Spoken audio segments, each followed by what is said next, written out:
Halifax in 1917 was a city that appeared calm on the surface, but in reality lived on the brink of constant danger.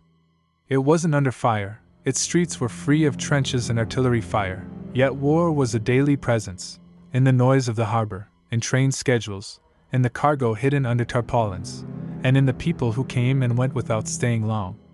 Halifax's location made it strategically indispensable. It was one of the British Empire's main ports in the North Atlantic. It was from here that convoys departed, loaded with everything the front needed: weapons, ammunition, explosives, fuel, food, and medicine. Every day, the harbor received and released dozens of ships, and almost every one of them carried cargo that could prove deadly at the slightest mistake. The city had been living in wartime conditions for several years now. Darkening the streets in the evenings had become commonplace. People knew not to turn on unnecessary lights, to keep their windows covered with curtains, and that patrols might roam the streets at night. Document checks, military guards, and restrictions on movement in the port, all of this ceased to surprise them. Yet Halifax remained a vibrant city. Schools were open, shops were opened, and streetcars ran. People fell in love, got married, and had children. The war was a backdrop, heavy and oppressive, but it didn't completely destroy everyday life. Most residents believed the danger lay somewhere far away, overseas, and that their role was simply to provide the front with everything necessary. The harbor was especially bustling. It was the heart of the city, its main source of income and simultaneously its most vulnerable point. Thousands of people worked here: dockers, mechanics, stevedores, crane operators, sailors. Every day, they handled cargo whose true dangers were rarely considered. Crates, barrels, containers, all part of the routine. On the night of December 6, 1917, the French cargo ship Mont Blanc entered the harbor. Arriving from New York City, it awaited passage into the Atlantic. From the outside, it looked like dozens of other ships calling at the port at the time. No special markings, no warning flags, no dangerous cargo signs. This was no accident, but a consequence of the war. During World War I, ships carrying explosives were deliberately unmarked. Any information about the nature of the cargo could attract the attention of German U-boats. Concealment was considered more important than port security. The Mont Blanc carried a cargo whose destructive power surpassed anything humanity had previously encountered outside of battle. Thousands of tons of picric acid, TNT, and other explosives were carefully stowed in the holds.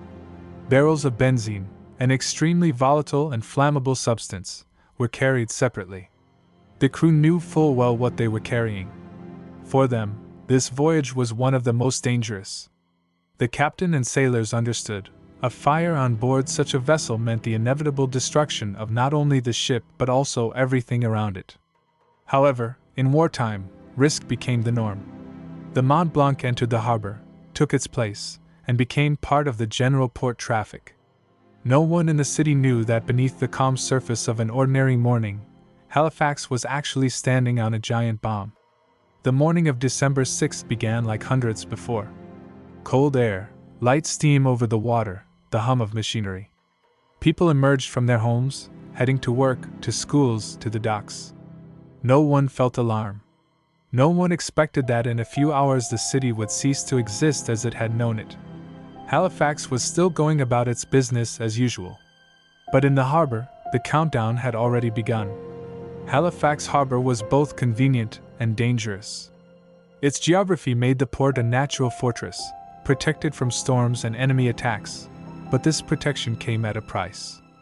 Entry and exit from the harbor was through a narrow channel known as the Narrows. There was no room for maneuver. Every vessel had to navigate strictly according to regulations, with precise calculations of speed, course, and timing.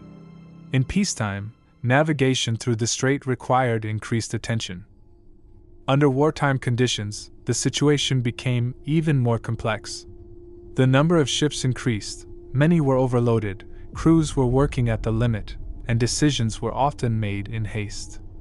Any delay could mean disruption to supplies to the front, and this was considered unacceptable.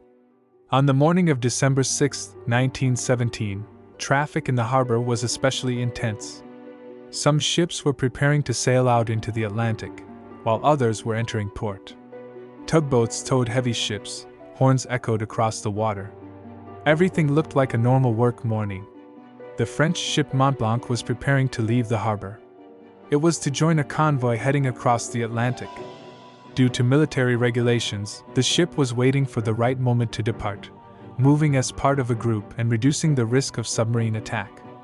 This meant additional time in the harbor, where any incident was especially dangerous. A Norwegian ship was moving toward it through the strait, the Immo. It was unladen and, unlike the Mont Blanc, was eager to leave port as quickly as possible. An empty vessel was lighter, faster, and more maneuverable. Its captain hoped to pass through the strait without delay. Both vessels spotted each other early. From a navigational standpoint, the situation was not unusual. Such encounters occurred regularly. However, it was on this occasion that a chain of small decisions began to coalesce into a deadly sequence. The Immo was moving faster than the regulations required. In wartime, this was almost accepted as the norm. Captains were accustomed to hurrying, saving minutes and seconds. The Mont Blanc, by contrast, was heavily laden and moving slowly. Its maneuverability was limited, and any sudden change in course could lead to cargo shifting. Signals began to be exchanged between the vessels. Each captain believed they were acting correctly. However, their interpretations of the signals proved to be different. In the narrow strait, there was no room for long deliberation. The distance was closing too quickly. The situation grew increasingly tense with each passing second. Neither party realized the full extent of the risk. For the captain of the Immo, it was a routine navigational problem. For the crew of the Mont Blanc, it was a dangerous, yet still controllable, maneuver. No one imagined that in a few minutes the harbor would disappear. Around 8:45 a.m., the ship's hulls touched.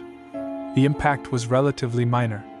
There were no breaches, and there was no immediate flooding. From the perspective of a typical maritime accident, it looked like an incident that could have been handled without serious consequences. But there were barrels of benzene on the deck of the Mont Blanc. The impact dislodged them, and some were damaged. The volatile liquid began leaking and spreading across the deck. At the moment of impact, metal struck metal, sparking. That was enough. The benzene ignited instantly. The fire spread with alarming speed. Flames raced across the deck, engulfing everything around them. Black smoke began to rise above the ship, becoming visible from various points in the city. The crew of the Mont Blanc realized what was happening almost immediately. Unlike the dockworkers and city residents, they knew what cargo was in the holds. They understood that the fire could not be extinguished by conventional means. Any attempt to approach the fire would mean death. The captain and crew decided to abandon ship. It wasn't heroic or cowardly. It was the only possible solution. The men boarded the lifeboats and began rowing toward the shore, trying to get as far away from the burning ship as possible. At that moment, the Mont Blanc was abandoned. The enormous vessel, filled with explosives, drifted in the harbor, engulfed in flames. On shore, the events were perceived quite differently. To most people, it looked like just another port fire. Such incidents were not uncommon during the war. The townspeople were unaware of the nature of the cargo. They saw no reason to panic. Workers emerged from their buildings to watch the fire. Residents climbed the hills overlooking the harbor. Schoolchildren came to their windows. Curiosity drew people ever closer to the danger zone. No one raised the alarm. No sirens sounded. No evacuation orders were issued. The port authorities didn't realize they were dealing not just with a burning ship, but with a gigantic bomb, the countdown to its detonation already underway. The Mont Blanc continued to burn. The fire was creeping ever closer to the holds. The temperature was rising. Chemical reactions inside the cargo were accelerating. The pressure was increasing with each passing minute. The town continued to live as usual this morning. But in the narrow strait, there was no room for error. The fire aboard the Mont Blanc continued. Only a few minutes had passed since the collision and the fire, but those minutes proved decisive. The vessel, engulfed in flames, was no longer under human control. It drifted in the narrow harbor, gradually shifting under the influence of currents and wind, as if slowly approaching the city. The fire was clearly visible from the shore. Thick, black smoke rose and stretched across the harbor. Flames engulfed the deck, reflecting in the cold water. To observers, it was a sight, disturbing, but still within the bounds of what was expected of a naval port. During the First World War, harbor fires were common. Overloaded ships, tired crews, and technical malfunctions all led to accidents. Most Halifax residents perceived the events in this context. No one expected this fire to be any different. People stopped in the streets. Workers left docks and warehouses to watch the burning vessel. Fishermen lingered on the wharves. The hills offered a good view of the harbor, and residents of the surrounding areas flocked there. Curiosity gradually replaced caution. The behavior of those inside buildings proved especially dangerous. In homes, offices, and schools, people approached windows. Glass provided a better view, and no one considered that it would become a source of mortal danger. In classrooms, teachers interrupted classes. Students, they watched the fire, unaware they were minutes away from disaster.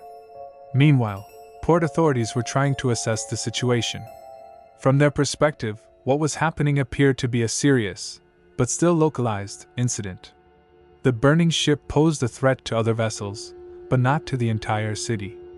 Few knew the nature of the Mont Blanc's cargo, and even those with access to information didn't always understand the scale of the danger. The Mont Blanc's crew was already ashore. They knew time was running out. The fire was growing, and attempts to extinguish it were futile. However, warning the city proved impossible. There was no warning system. Decisions that could have led to an evacuation required time that was no longer available. Minutes ticked by. The flames grew brighter. The benzene, continuing to leak, intensified the fire. The temperature on deck rose rapidly. Irreversible processes began in the holds filled with explosives. Chemical compounds heated up, pressure increased, and the cargo's stability was compromised. The city continued to watch. For many, this morning remained ordinary. People rushed about their business, even if they paused briefly to watch the fire. Some returned to work, confident that the incident would soon be contained. No one heard the sirens. No one received orders to leave. Those 20 minutes became a time of collective incomprehension. The danger was visible, but its meaning remained hidden. The townspeople saw the fire, but they didn't see the bomb hidden in the holds. They saw the smoke, but they didn't realize it was the harbinger of an explosion that would surpass anything the city had ever seen. The Mont Blanc continued to drift. The ship slowly approached the piers, closing the distance to residential areas. With each passing minute, the potential area of destruction grew larger. If the explosion had occurred further from the shore, the consequences might have been less devastating. But fate decreed otherwise. In the final minutes before the disaster, the fire reached its peak intensity. The ship's hull was engulfed in flames. The smoke grew even thicker, obscuring part of the horizon. The temperature inside the vessel reached critical levels. The city still didn't know. At 9 a.m., many residents were at their places of work. Workers were at the docks and factories. Schoolchildren were in their classrooms. Housewives were at their windows. Merchants were in their shops. People stood, sat, and moved about, unaware that in a few minutes their world would disappear. Those 20 minutes would later be studied by specialists. Historians, engineers, and safety experts would analyze every decision, every omission. They would conclude that the disaster could have been mitigated if the city had been warned in time. But at that moment, no one had the full picture of what was happening. The countdown was drawing to a close. The fire had done its work. The pressure in the holds had reached its limit. The chemical energy stored in the Mont Blanc could no longer be contained. At 9:04 a.m., morning in Halifax would end. At 9:04 a.m., the processes that had begun aboard the Mont Blanc reached a point of no return. The pressure and temperature inside the holds exceeded the limits at which explosives could remain stable. The chemical energy stored in the ship was released instantly. The Mont Blanc had disappeared. There was no gradual disintegration or series of explosions. The ship was completely vaporized in a split second. Where the ship's hull had been just a moment before, a blinding ball of fire erupted. The temperature at the epicenter reached several thousand degrees. Everything in the immediate vicinity was transformed into plasma. The flash was followed by a shock wave. It spread faster than the speed of sound and covered all of Halifax in seconds. The air itself became a weapon. The pressure increased so sharply that buildings couldn't resist. Wooden houses collapsed, stone walls crumbled, and metal structures bent like thin sheet metal. People on the streets were knocked off their feet and thrown dozens of meters. Those closer to the harbor died instantly. Their bodies couldn't withstand such force. In some areas of the epicenter, no identifiable remains remained. Windows were one of the most deadly factors. At the moment of the explosion, thousands of glass panes shattered inside buildings. Glass shards traveled at incredible speed, smashing into people's faces, necks, and eyes. Those standing by the windows, watching the fire, were particularly hard hit. In a matter of seconds, thousands of residents suffered severe vision damage. Many were permanently blinded. The shock wave continued, destroying block after block. The explosion was so powerful that its sound could be heard hundreds of kilometers away. People in neighboring towns felt the tremors and were confused. Almost simultaneously with the air wave, a gigantic wall of water appeared in the harbor. The water displaced by the explosion rose and crashed onto the shore. This wave washed away piers, boats, ships, and coastal houses. People were swept out to sea along with building debris. Some of those who survived the blast wave died in the water. The explosion also threw heavy metal fragments into the air. Anchors, beams, and parts of the ship's hull were scattered for kilometers. One of the Mont Blanc's anchors was found several kilometers from the blast site. These objects fell from the sky, destroying buildings and killing people after the main wave. Halifax was destroyed in less than 10 seconds. Communications were lost. Power was out. Telephone lines were down. Those who survived the explosion found themselves in a world of silence, broken only by the screams of the wounded and the crackling of fires. Fires broke out in several neighborhoods at once. Destroyed houses, overturned stoves, and severed gas lines became sources of flames. With the destroyed infrastructure, extinguishing the fires proved nearly impossible. For many residents, the events unfolded without any comprehension. They didn't hear the explosion, didn't see the flash. Their consciousness simply faded at the moment of impact. Those who survived often didn't understand what had happened. Some believed the city had been bombed. Others thought it was an earthquake or the end of the world. The scale of the destruction didn't immediately become apparent. When the dust began to settle, a scene that would later be called apocalyptic emerged. Entire neighborhoods were wiped off the face of the earth. Piles of rubble remained where houses had once stood. The streets were littered with wood, stone, and bodies. Within a radius of several kilometers, not a single window remained intact. In some neighborhoods, not a single building remained standing. People wandered among the ruins, unable to find their bearings. The city had lost its familiar appearance. Within minutes of the explosion, the struggle for survival began in Halifax. But in the first moments after the disaster, no one knew how many people had died, how many were injured, or the true scale of the tragedy. Only one thing was certain: the city as they knew it had ceased to exist. The first minutes after the explosion had no clear boundaries. For those who survived, time seemed to disintegrate. People came to amid the ruins, unsure of where they were or what had happened. Many were wounded, deafened, blinded by dust and blood. Some lay motionless, unaware of the extent of their injuries. Others rose and began searching for loved ones, guided only by screams and groans. The city was destroyed not only physically but also organizationally. Communication systems ceased to exist. Telephones were silent, telegraph lines were down, and the power was gone. Coordinating rescue efforts in the first hours was virtually impossible. People helped each other spontaneously, without instructions or equipment. Hospitals were overwhelmed within minutes. Some were partially destroyed, others were without power and water. Doctors and nurses worked nonstop, often unaware of how much time had passed since the explosion. Surgeries were performed by candlelight and kerosene lamps. There was a shortage of bandages, painkillers, and instruments. The situation with eye injuries was particularly dire. Thousands were injured by glass fragments. Doctors recorded cases of complete vision loss, partial blindness, and irreversible damage. Some medical workers were themselves injured, but continued working as long as they could stand. The fires that broke out after the explosion continued to spread. Destroyed buildings burned, and the lack of water and functioning firefighting systems made extinguishing the fires nearly impossible. In some areas, the fires reached what remained after the blast, destroying the last houses. A few hours after the disaster, a snowstorm began. The cold intensified, and the wind stirred up ash and debris.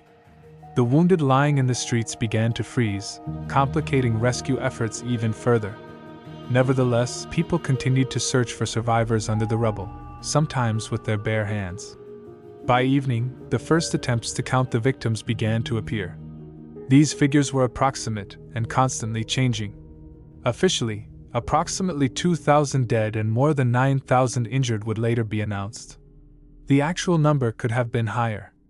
Some bodies were never found. They were buried under rubble or washed away by water. Aid from outside began arriving within the first 24 hours. Trains carrying doctors, medicine, and food were sent to Halifax from other cities. Boston responded especially quickly. This gesture of solidarity played a key role in saving thousands of lives and became an important part of the memory of the tragedy. As chaos gave way to relative order, investigations began. The causes of the disaster were determined, and the actions of ship captains, port authorities, and military forces were analyzed. The investigations lasted for years, with responsibilities shifting among various parties. Ultimately, the disaster was deemed the result of a chain of errors, oversights, and lack of coordination. No one was punished commensurate with the scale of the tragedy. However, the consequences of the explosion were far-reaching. Regulations for the transportation of explosives were revised, and port security protocols were modified. Notification and evacuation requirements were strengthened. Civil defense systems based on the Halifax experience began to be developed in Canada and abroad. The city gradually began to recover. Neighborhoods devastated by the explosion were rebuilt. New homes appeared, stronger and safer. People returned to life, but the memory of December 6, 1917, remained with them forever. Every year at 9:04 a.m., the city would stand still. At that moment, they remembered the dead, the wounded, the blinded, and those who helped others survive. The Halifax explosion became not just a historical event, but a reminder of the cost of human error. It was a disaster created not by malicious intent, but by a combination of haste, silence, and underestimation of risk.